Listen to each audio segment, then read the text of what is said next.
This is a video overview of our experience at the 2009 Death Ride. Here Brent and I are at the race start. We began at the suggested start time of 5:30 a.m., giving us 14 hours and 30 minutes to finish all 5 passes before the officials shut down the course.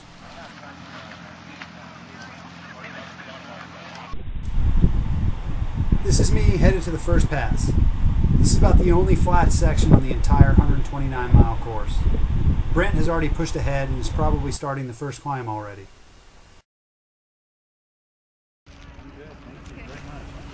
This is Brent descending to the bottom of the west side of the Monitor Pass. He's now done 2 climbs and is making his way over to Ebbets. He'll do both sides of Ebbets and then make the trek over to the final climb up Carson Pass.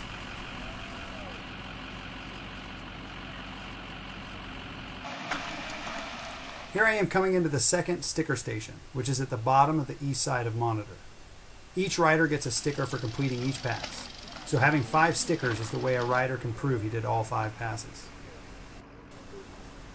Here I am coming into the junction at the bottom of Monitor so I can head out to Ebbets. This is footage from the 4th climb of the day, back up the west side of Ebbets. So far, I am right on schedule to complete the ride within the cutoff time. Brent has been flying through the course and is at least an hour ahead of me at this point. Go Brent! Here he is passing back through the start area on his way over to the 5th and final climb up Carson Pass. As you can hear, the crowds were great at the event and they really liked the ElliptiGO. This is Brent coming out of the Pickett's Junction aid station. This is one of the few places he stopped on the ride. He's only got about 1,700 feet of climbing to go at this point, and he's making great time. As you can see, Brent continued to keep a strong pace all the way up to Carson, and stayed in the middle of the pack of cyclists.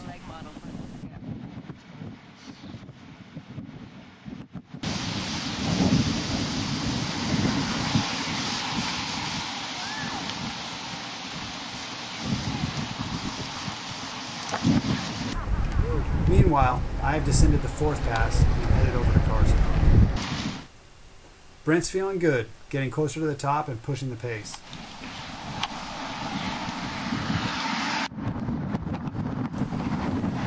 Here he is climbing the very last section of Carson Pass, about to become the first person ever to complete the Death Ride on an elliptical.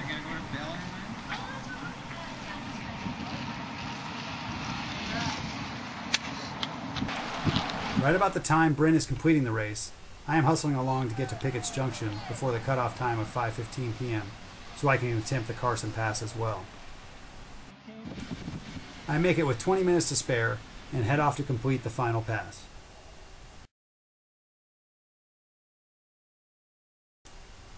Here I am at the finish line, becoming the second person to complete the Death Ride on an ElliptiGO.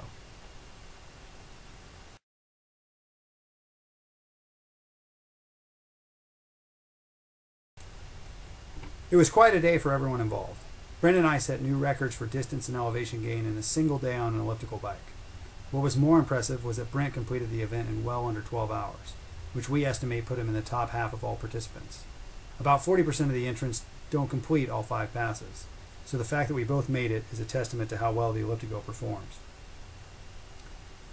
Check out our website for details on how to get your own ElliptiGO, and for additional info on the Death Ride and a few other of the epic rides we've done.